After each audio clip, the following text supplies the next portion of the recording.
It's a lovely good evening and welcome to Camnet TV Main News. Today, the 19th of September 2021. To present, my name is Jeffrey Ziambo. Top stories in the news tonight. President HH tells the church to bear with him for abolishing the religious ministry. Clergymen differ over the National Day of Prayers.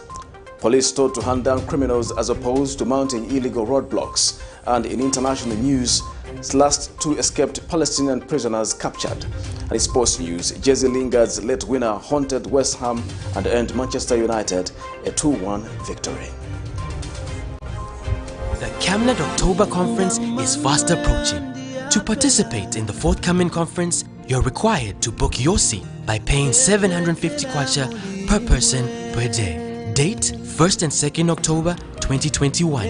Venue, the Healing Word Ministries International in Ibex Hill. Guest speakers include Professor Reda, Professor Munkumba, Mr. Nkuruma Kalaluka, Dr. Musonda, Dr. Sitima, Anthony from USA, Dr. Mwale, Honorable Bob Sichinga, Elias Bondela, and your hosts, Pastors Victoria and Moses Chiluba. You can also participate via Zoom at 300 kwacha per day. Make your payments through mobile money.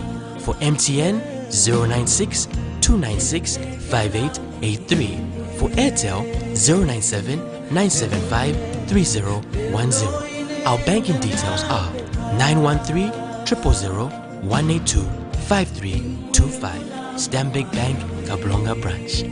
For those living abroad, make payments via Wild Remit.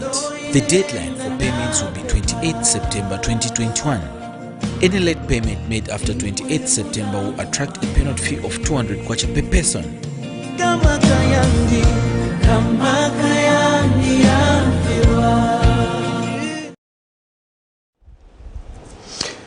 Welcome. Another news in detail. Some well-wishers from the Copper Belt in Ndola have come to the aid of a 3-year-old girl of Lusaka's Kasisi Ngombe compound who had been sexually molested by her 34-year-old stepfather. The donation has come in the form of books for the victim and 1,200 kwacha cash. Meanwhile, Young Women's Christian Association Executive Director Miriam Mwinga has confirmed that the child and the mother are in safe hands and currently receiving counseling. We have more in the following report. The defilement story of a 3-year-old girl of Lusaka's Kasisi Ngombe compound who was allegedly sexually molested by her stepfather has touched the hearts of many after her story went viral, with now having some well-wishers coming to her aid all the way from the Copper Belt in Ndola, Natala, with a team who runs a group called My Home and Budget Unit, donated some books for the child and 1,200 kwacha cash. According to the benefactor, she had learned about the story after it was aired on Camnet TV. I want to thank My Home and My Budget for donating the amount of money that they have donated to the girl and the gifts that we are offering to the girl. Mostly when such cases happen, we just expect those big organizations to come in to help out. So yeah, I was prompted to travel all the way from Ndola to come and see and hear from YWCA how the girl is faring, what has been done over this issue, and I'm glad to say that everything is going on smoothly. Meanwhile, YWCA Executive Director Miriam Mwinga has confirmed that the child and the mother are safe and receiving counseling. Their whereabouts cannot be disclosed because of their safety. Express our sincere gratitude to My Home, My Budget, an organization based in Ndola that has given a donation towards supporting the young girl that was defiled by a gentleman who is 34 years old. The girl is 3 years of age, and she's receiving psychosocial support. She's also receiving some legal support together with the mother. We have undertaken counseling sessions for her so that we help her come out of the trauma that she experienced. So from what we are getting, the girl actually has been defiled for quite some time, meaning that she is quite traumatized. The mother also is quite traumatized and she equally needs a lot of psychosocial support. The story of the victim came to light when Camnet TV broke the news of how she had been allegedly sexually defiled by her stepfather, Shadrack Mwanza, 34. The girl had been abused several times, both sexually and physically. According to the aunt and the mother of the child, 20 years old, the victim was taken to the University Teaching Hospital for treatment. The mother admitted that her child had allegedly been defiled by her husband, whom she had met 5 months ago. The woman is currently pregnant but wanted the man released from police custody so that he could support her unborn child. But with now, after talking to the executive director at YWCA, the woman seems to have a change of thought as she sees that her husband committed a crime. Miriam Kaimba reporting for Camnet TV News. President of the Christian Coalition has appealed to the Republican President Hakainde Hichilema to direct Minister of General Education to open up schools as places of worship. In an interview, the coalition president, Professor Charles Mwape, says it has been a year since the previous government closed churches in schools in the wake of the COVID-19. Mr. Mwape has also stated that it is not fair that bars and nightclubs are open to full capacity whilst churches remain closed in schools. Mr. Mwape is confident that the president will make the decision that is best for the church. To appeal to His Excellency the President of the Republic of Zambia, Mr. Hakainde Hichilema, to direct the Minister of General Education to open schools as place of worship. It has been over a year when the previous government closed churches in their wake of COVID-19. But we are shocked that bars and clubs are operating to a full capacity when churches are closed in the Christian nation. We want to appeal to the president because his administration has maintained the declaration of Zambia as a Christian nation. Opening churches that are meeting in schools will be the best gift for the church, for the members who have not been meeting in schools, in colleges and universities in this country. We believe and trust that this president will make a decision in the best interest of the church, and the schools will be open as place of worship. Miracle Impact Church International Senior Prophet Bishop John General Nundwe has charged that the National Day of Prayer, which falls on the 18th of October every year, should be scrapped off because it is not relevant.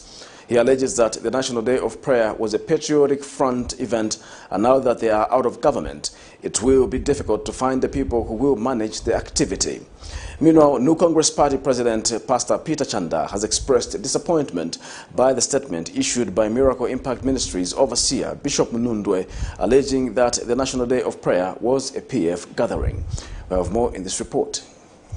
On Sunday, 18th October 2015, former Republican President Edgar Lungu declared October 18th as a National Day of Repentance, Prayer and Fasting and a public holiday. This move had received widespread support across the nation. However, this seems not to be the case at the moment, as some are calling for its abolishment, alleging that the national event was politically motivated. Date 18 October, ilibe na value tuifute chabe mind na kuichosha tuyanganile God kusogoro mulungu ni yanko mabishop mapastors ba Kristo bantu bonse 18 October ikale life ya mu Kristo adiense PD asaki la God abembe la God machechi liko tentu kapepele kwa machechi 18 October is 18 October yo ikana mapoisson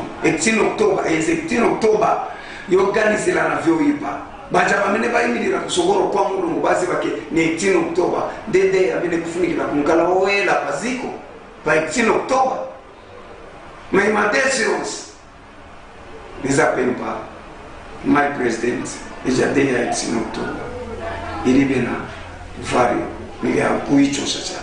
Meanwhile, new Congress Party President Pastor Peter Chanda has expressed disappointment to those calling to scrap off the National Day of Prayers. In the Day of National Prayer as a PF theme, the man of God should be able to know that politicians come and go,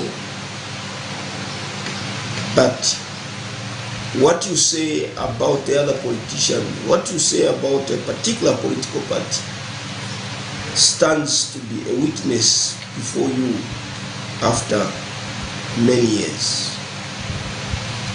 The same way the UPND has come into power, taking out the Patriotic Front, is the same way that other political parties like NCP and others will be able to emerge victorious come 2026. And what will be Bishop John General? Because for me, I want to state, when NCP forms government, the Minister of National Guidance and Religious Affairs will be reinstated. Because we need to preserve the morals. We need to have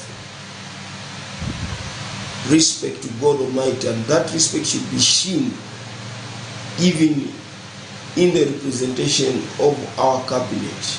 Miriam Kaimba reporting for Camnet TV News. President Hakainde Hichilema has underscored the need to uphold peace in the country in order to steer national development.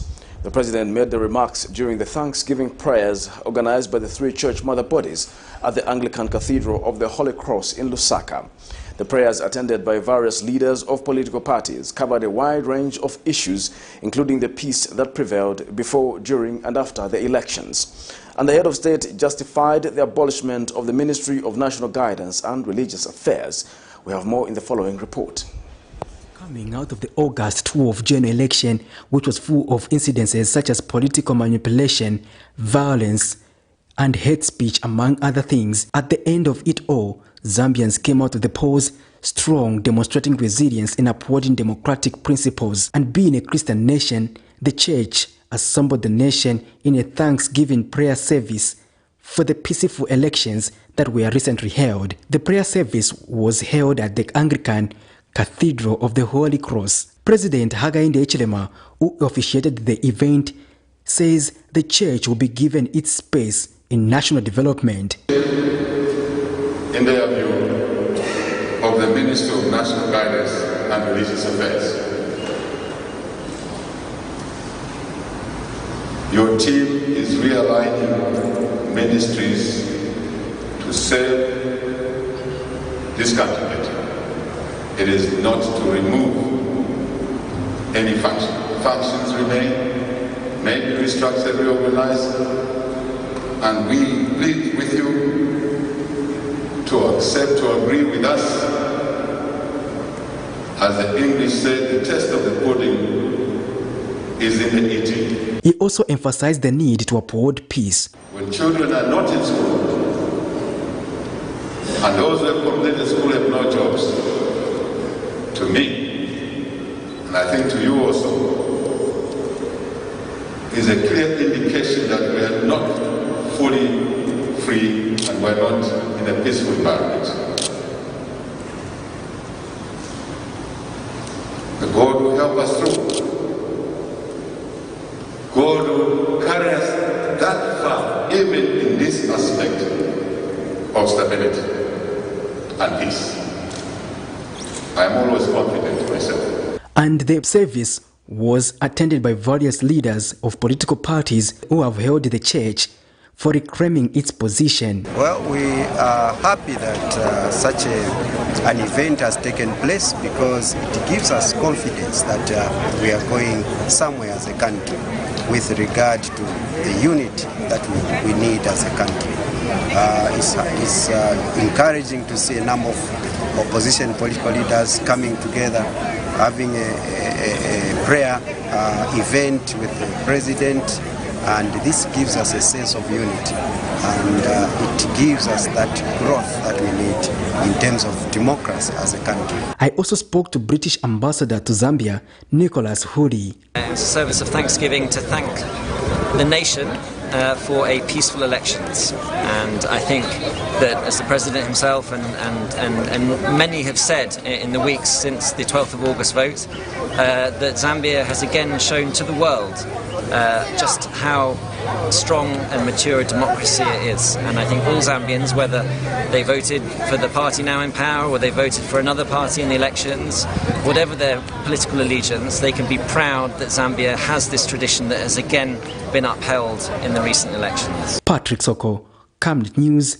in Lusaka.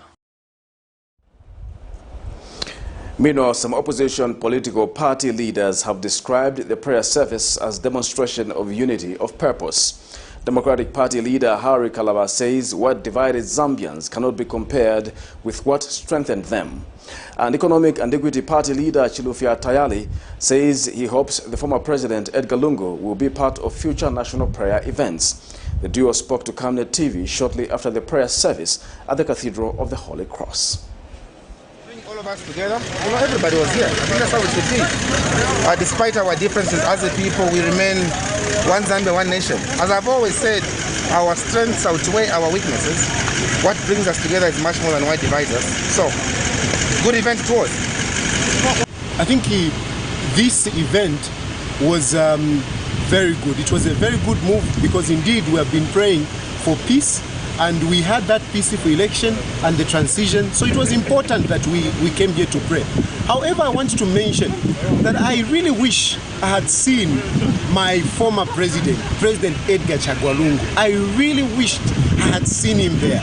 I pray that the next events will be able to see the former president. I don't think we should continue what used to happen where, we never saw President Hichilema and President Edgar Lungu together. I think this time around we should change. I think even if you see, there is a mixture this time around. It's not like the way we were polarized. Where an event like this one, if it is only for those who are with the PF, another event only for those who are with UPND, but today we were a mixture, and I pray that this is what will continue. Otherwise, I'm really happy I was here. Southern Province Minister Cornelius Mwetwa has advised police officers in Sinango-Zongwe area of the Southern Province to hunt down criminals instead of mounting random roadblocks. Speaking during Chief Monze's celebrations in honor of the UPND and President Hakainde Hichilema's victory in the 2021 elections in the Kazungula area of Monze, Mr. Mwetwa called on the Minister of Home Affairs, Jack Mwimbo, to take a proactive step against the vice. Meanwhile, Home Affairs Minister Jack Mwimbo has assured residents of Sinazongwe that no police officer will mount random roadblocks. We have more in this report.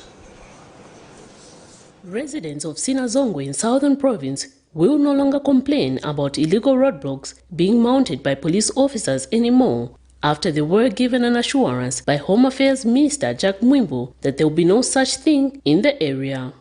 The call for the act came after Southern Province Minister Cornelius Mwetwa bemoaned the high levels of crime in the area. Mr. Mwetwa wondered why officers continued to mount random roadblocks instead of arresting criminals. He was speaking during Chief Monze's celebration. In this province there is rising crime. There is a lot of stock theft in this province. We want to ask that instead of police officers mounting roadblocks all over, let them go and hunt down criminals. In this province, there is also rising crime in terms of people gunning down one another, shooting people down, the Carabiner style. This has become so rampant, Honorable Minister of Home Affairs, in the Sinazongwe district of the Southern Province. And we want to take advantage of your presence to inform your office that the relevant steps may be taken to save life in this province. That the task that His Excellency President Hakainde Hichilema has placed on your shoulders to be Minister of Home Affairs is a daunting task. It is a huge task which will keep you running day and night while others will be sleeping. Meanwhile, the Home Affairs Minister says government will not condone unprofessional conduct among security wings. We have agreed with the police command that there shall be no police roadblocks anywhere. Those are instructions that have been given. What is going to happen and what will obtain? We are only going to have security checkpoints, and the security checkpoints are established and the police themselves know. There will be no longer roadblocks where our officers, when they have no money, they want to establish roadblocks to make money. That is no more. Miriam Kemba reporting for Camnet News. Former Islamic Supreme Council of Zambia President Sujo Zimba has called on government to demolish the houses and other structures in the Forest Reserve 27 in Lusaka. Recently, Lands and Natural Resources Minister Elijah Muchima halted with immediate effect all development projects taking place at Forest Reserve 27 in Lusaka in order for government to find out how plots were acquired within the reserve area. But Mr. Zimba has told Camnet TV News that those that have built in the forest have no heart for Zambia. We were brought up in woodlands. We used to enjoy even sitting near the forest. Now you give it as a what? You give it to the Chinese. We see the Chinese built. Some have even built. You can even, when they're when they're in the houses, they're able to see the activities in the barracks, Bama barracks. How do you put a house? Which when you're inside, you're able to see the activities in the barracks. Is that correct? So certain things, even before they were done, I think the guys should have known that one day they will be out of government. So what the government should do is destroy, plant trees which were destroyed, and we seal it again. It's a nice place to keep it as a forest. There's no need. We have too much land. What was the point of going for the forest? Guys, we have too much land. If I were head of state then, like ECL, he should have initiated beekeeping in that forest, so that there's revenue for the government. But houses, how many people are going to live in those houses? And when you look at the plots, they belong to same individuals, few individuals. There's no, let them just drop the houses that are there. There's no need of giving it. Those that are built there have no heart for this country. I don't think they are human beings, because you don't go into government to go and benefit yourself. The Federation of Free Trade Unions of Zambia has cautioned the government against doing away with some policies that were implemented under the previous government. Union President Chingati Msiska says the decision by the government to suspend the debt swap is a source of worry. Recently, Vice President Mutalena Lumango told Parliament that the debt swap has been suspended to allow the government to assess the program. But Mr. Msiska has told Camnet News in an interview that the condition of service can never be removed without meeting all the stakeholders that had negotiated for this program. He has advised the government to follow the laid-down procedures when shelving some policies that were implemented by the former Patriotic Front-led government. We have taken the debt swap seriously as regard to how it's supposed to be applied. Because basically what we know is the condition of service can never be removed without the bargaining team coming to the table. And this is what we have already indicated to the government, the new Dawn government, that let us do things properly. There is no way we can remove or suspend the debt swap without meeting the stakeholders that had sat to negotiate on this item. So our plea really on this matter is that let the matter be referred back to the table and be looked at. If it's bad, to continue with it, let the parties decide. So as the Labour movement, I think will stand by that, and we want to appeal again to the Minister of Labour and Social Security that in accordance to the Industrial and Labour Relations Act, the guidelines are very clear as regard to how we negotiate and how these CA, the collective agreement, are supposed to be implemented. And this is the matter that is of concern, and our members out there, the workers, have been anxious, especially the civil servant. They are really anxious. They have been looking forward to how this matter would have been resolved. So we want to to appeal for calm and also pray that everything else will be done in accordance with the law. Zambia is governed by laws, and we hope this is one item that is going to be looked at seriously and resolved amicably. The National Water Supply and Sanitation Council, NWASCO, believes in the work of the COVID-19 pandemic. Scaling up digital technology is vital towards enhancing service delivery and overall contributing towards a cashless economy. NWASCO Public Relations and Communications Manager Mpunga Simukwai tells Camnet News that they continue to encourage water utility companies to embrace digital platforms in view of improving service delivery. She has since implored consumers to utilize various digital platforms to pay for water services or to register complaints on poor service for swift intervention. Patrick Soko has the following report. Utilities such as water, energy and sanitation are essential services, but in many parts of Zambia, these services are not easily accessible for various reasons, including the mode of payment available. The water sector does not want to be left behind in a quest to realize a digital cashless economy through information communication technologies, ICTs. Over the years, water firms have made strides to digitalize their services to make it easier for the people. The National Water Supply and Sanitation Council, NWASCO Communications and Public Relations Manager Mpunga Simukwai notes that in the wake of the COVID-19 pandemic, scaling up digital technology remains vital towards enhancing service delivery, adding that NWASCO has been encouraging water utility firms to digitalize services for the sake of efficiency and convenience. Because by doing that, remember with COVID caps restrictions on people gathering, you're reducing that human contact. It means that then the customers will still need to be reached. So how do you do that? We encourage the utilities to maximize the use of digital platforms. This meant that during COVID, customers are able to receive their billing, they're able to make their payments, and then also they're able to register their complaints through online platforms. There's a lot of e-banking going on. The utilities have come into agreements with all these financial institutions to ensure that their customers are not inconvenienced during this time. Most of the time, water firms take long to respond to consumer issues, like in this case. Manzi tigula one kwacha bucket. Biu vakwela uchecking a biu na kulipira biu tilipira. Manzi amene kulipi. Ngati simunalipile ija biu simu iziva na kweya chokela ngati simunailipile vakwela kuvala kwa amene kulipe manzi.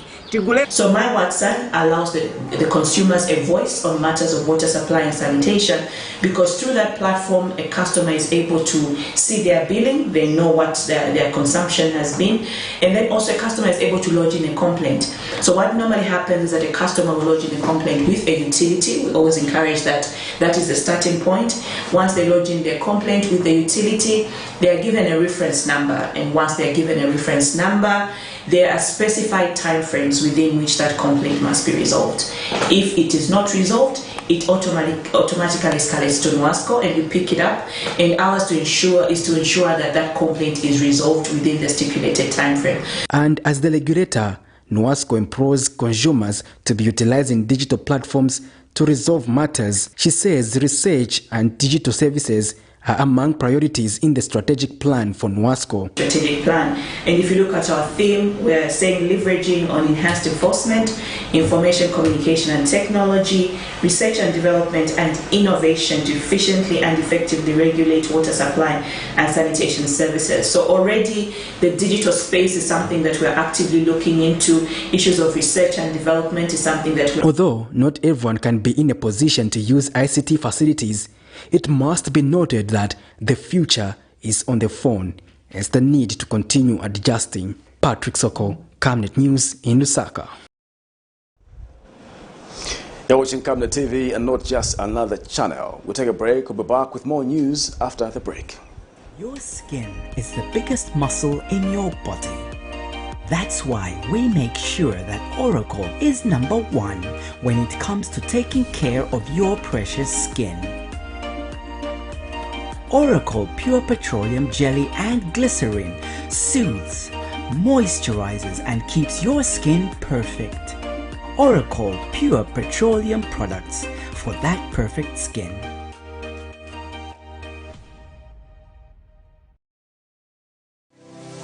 At Savenda Express Printing, we have the capacity to deliver quality in all kinds of printing services timely. Our lines of production include screen printing, embroidery, lithography, and large format printing. We take pride in delivering quality work at very competitive rates with our in-house, highly experienced and qualified designers. With the ability to print full color and embossing prints, our state-of-the-art screen printing machines are able to print 1,000 pieces per hour. Our embroidery machines are able to print any logo with 1 or up to 12 colors all at once and has an output capacity of 100 pieces per hour. Savenda Express Printing also does large format printing for billboards, banners, vinyl, car stickers, posters, tire covers, cups, pens, bags, flasks, packaging boxes, and well, just anything that can need printing. For inquiries, give us a call on 0960 344 471. Would you like to win some cool cash? Say no more. Stand a chance to win your share of 1 million kwacha. Simply make a transaction from your Zamtel mobile money account and you could be one of weekly winners of up to 10,000 kwacha. Be empowered with Zamtel mobile money. Dial *344# to activate your account. This promotion runs from 28th July to 31st October 2021. Zamtel, your digital lifestyle partner. The Camnet October Conference is fast approaching. To participate in the forthcoming conference, you're required to book your seat by paying 750 kwacha per person per day. Date 1st and 2nd October 2021. Venue, the Healing Word Ministries International in Ibex Hill. Guest speakers include Professor Reda, Professor Munkumba, Mr. Nkuruma Kalaluka, Dr. Musonda, Dr. Sitima, Anthony from USA, Dr. Mwale, Honorable Bob Sichinga, Elias Bondela, and your hosts, Pastors Victoria and Moses Chiluba. You can also participate via Zoom at 300 kwacha per day. Make your payments through mobile money. For MTN, 096 296 5883. For Airtel, 097 975 3010. Our banking details are 913 000 182 5325. Stanbic Bank, Kablonga branch. For those living abroad, make payments via Wild Remit. The deadline for payments will be 28 September 2021. Any late payment made after 28 September will attract a penalty fee of 200 kwacha per person.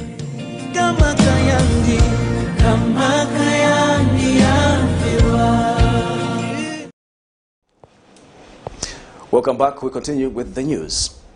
The Federation for Free Trade Unions of Zambia, FFTUZ, has cautioned the government against doing away with some policies that were implemented under the previous government. Union President Chingati Msiska says the decision by the government to suspend the debt swap is a source of worry. Recently, Vice President Mtalenda Lumango told Parliament that the debt swap has been suspended to allow the government to assess the program. But Mr. Msiska has told Camnet News in an interview that the condition of service can never be removed without meeting all the stakeholders that had negotiated for this program. He has advised the government to follow the laid-down procedures when shelving some policies that were implemented by the former Patriotic Front-led government. Governance activist Louis Mwape has charged that the current economic performance is likely to have the country slide into a least developed country, hence the need for people and the nation to work extra hard. In an interview with Camnet, Mr. Mwape stated that for Zambia to become a prosperous middle-income country, empowerment projects must not be politicized. He adds that people must be empowered with capital, unlike in the past, where all empowerment programs were politicized. Some of the ministries that are key to bring people on board are the new ministry of SMEs, that is in charge of SMEs, because I think if you look at the majority of our people, they are in the informal sector. So we need a ministry that is well dedicated to bring the small and medium enterprises on board and find a way of empowering our people in terms of capital. I think at the moment is the question of capital. The capital is more politicized. So what we need is to depoliticize the empowerment schemes. I know that the Citizen Economic Empowerment scheme is under now the new ministry, which is very commendable. But more so, we need to ensure that all the Zambians are brought on board to participate in the economic emancipation. Otherwise, it is not an easy task, but it's something that we can do collectively as a people and as citizens. So we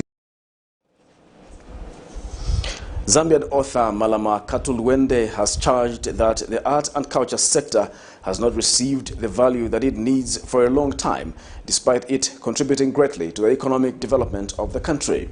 In an interview with Camnet, Mr. Katulwende says government must consider with urgency creating Ministry of Arts and Culture that will separately deal with empowering all the local artists, such as book writers, singers, filmmakers, among others.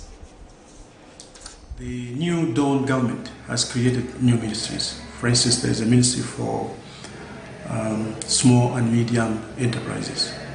Now, in this token, I would like to appeal to His Excellency, the President, Mr.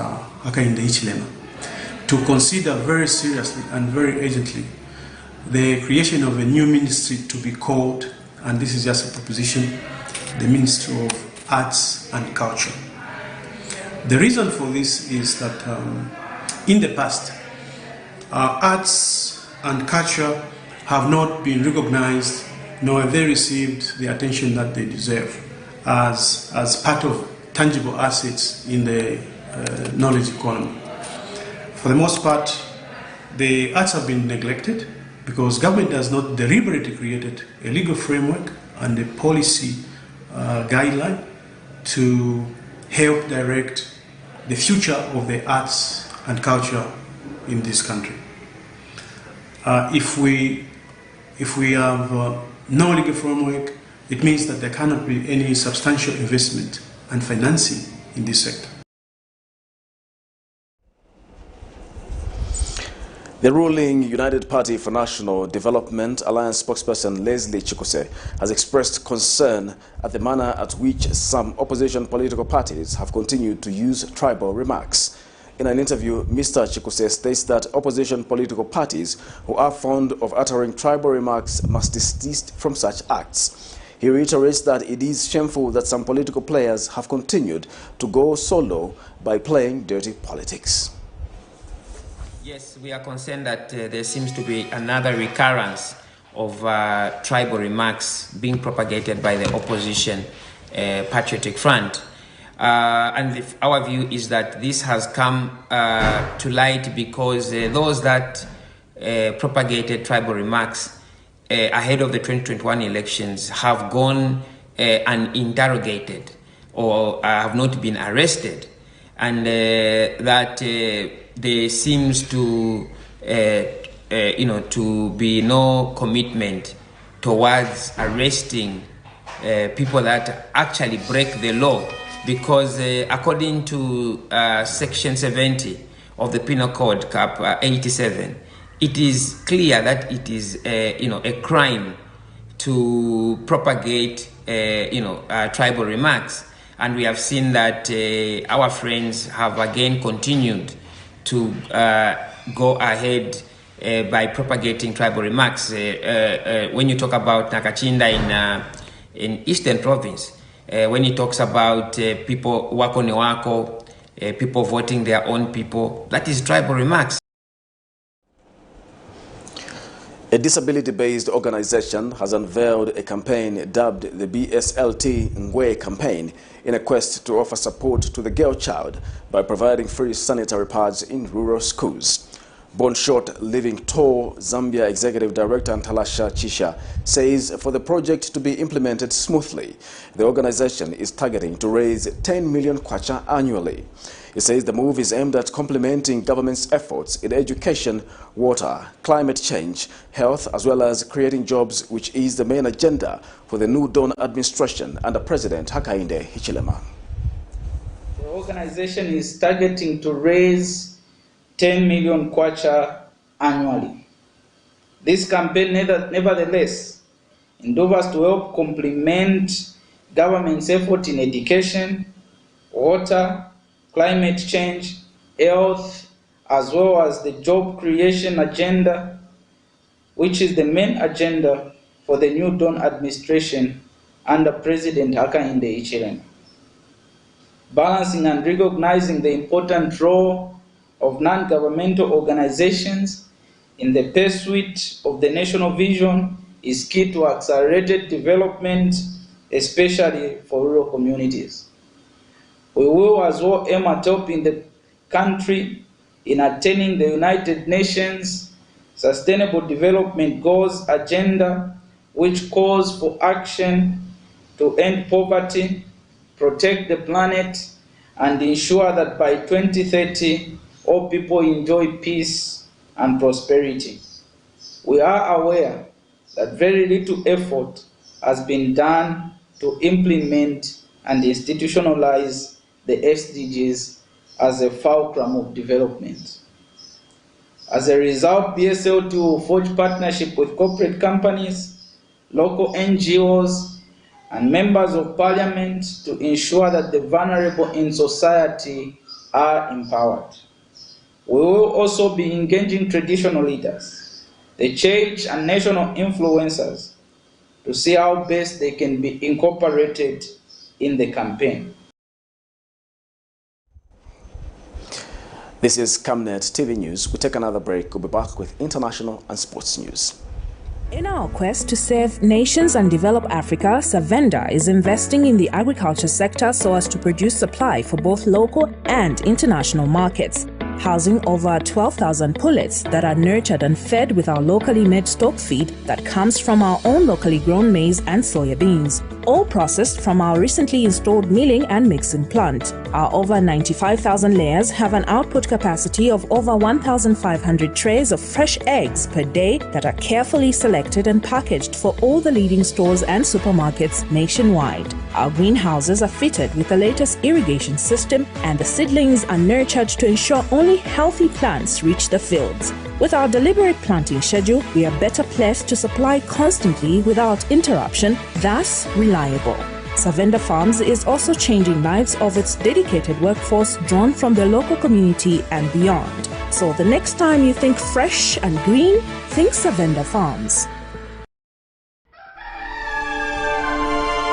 Africa is rising to a new dawn of integrity and accountability.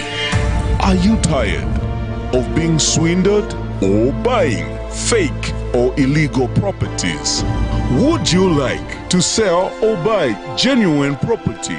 Would you like to list your property on both local and international market? Don't waste your time. Call the professionals, the SGK Properties on +260 762 166 018. SGK Properties. Your business assurance is our priority.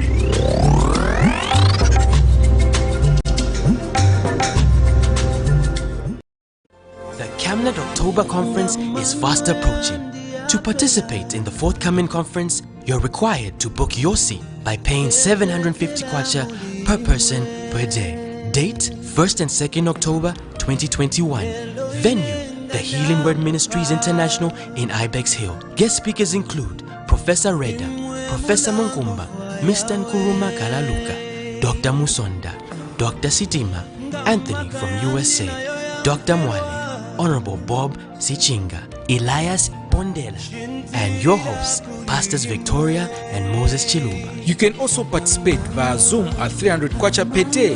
Make your payments through mobile money for MTN 096 296 5883, for Airtel 097 975 3010. Our banking details are 913 000 182 5325, Stanbic Bank, Kablonga branch.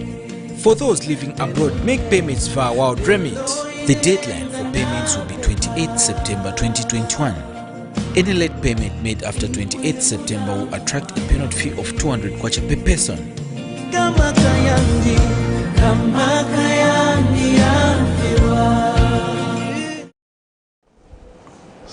Welcome back. And in international news, the U.S. have stepped up plans to expel Haitian migrants from the Texas border city. and Israeli police have captured the last 2 of 6 Palestinian prisoners who escaped from a high-security facility, ending a 2-week manhunt, but not without some pushback. For more, here's a roundup of the news beyond our borders.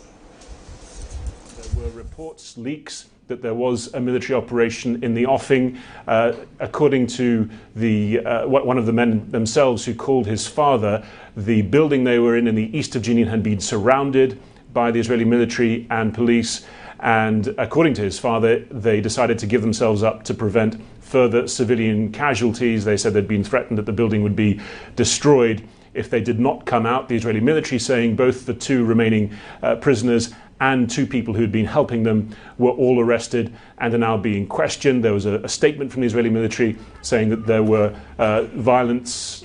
violence afterwards with locals from the area. They said throwing rocks and improvised explosive devices at police. They reported live fire as well. Certainly, we do know that there have been protests. There was concern that if there was a major violent end to this manhunt, that it could end in a very bloody way and potentially spill over into wider violence. So I think the Israelis will be happy that they managed to get these men back without that kind of gunfight at the end of it. We're on the Mexican side right now of the Rio Grande. That's the river that separates this country from the United States. And we're here because more than 10,000 people, most of them Haitian, have crossed this river to get to the United States and establish a sort of makeshift camp, wanting to be given asylum and to be able to stay in the United States. Many of them travelled through South and Central America to get to this point. They're fleeing poverty and years of political turmoil and natural disasters back home.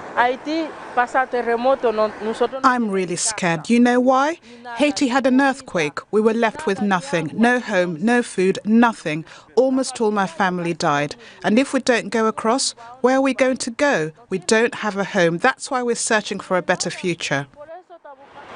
The flow of Haitians crossing to the United States at this point suddenly turned into a torrent over the last week or 2. But now it's slowed again.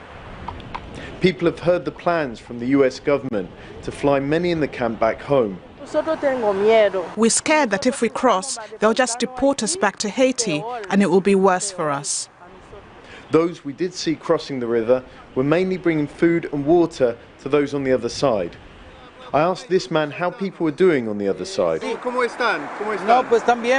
They're okay, but sad, because maybe tomorrow they'll be deported.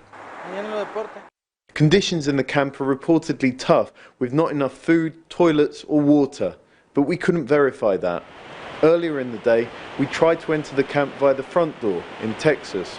We just tried to get into the camp via the US entry, and we were denied there. We now just crossed the river and tried to get in through this entry port, and we've just been denied by the border patrolmen that you can see behind me, who say that we're not allowed in.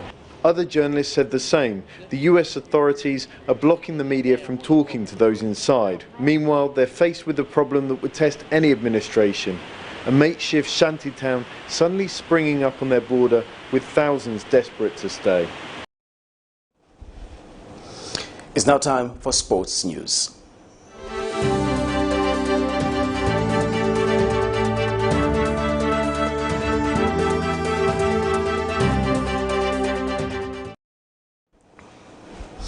In sports news, David De Gea saved a 95th minute Mark Noble penalty as Jesse Lingard's late winner haunted West Ham and earned Manchester United a 2-1 victory at the London Stadium on Super Sunday.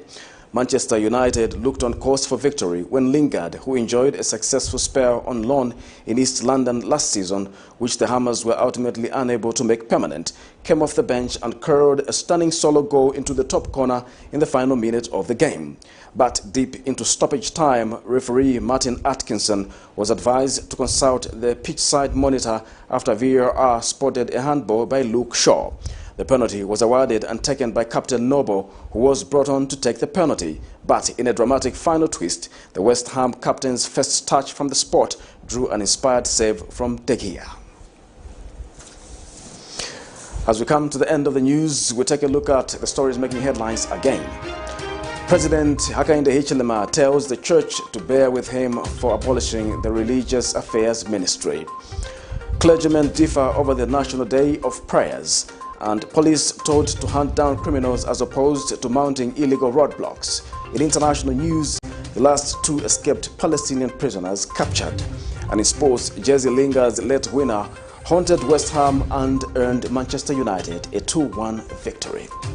The Camnet World Verse of the Day is coming from the book of Psalms 119, verse 113 to 115, and it reads, I hate those who are double-minded, but I love your instruction. You are my shelter and my shield. I put my hope in your word. Depart from me, you evil ones, so that I may obey my God's commands. Thank you for watching Camnet TV News. My name is Jeffrey Ziambo. Good night.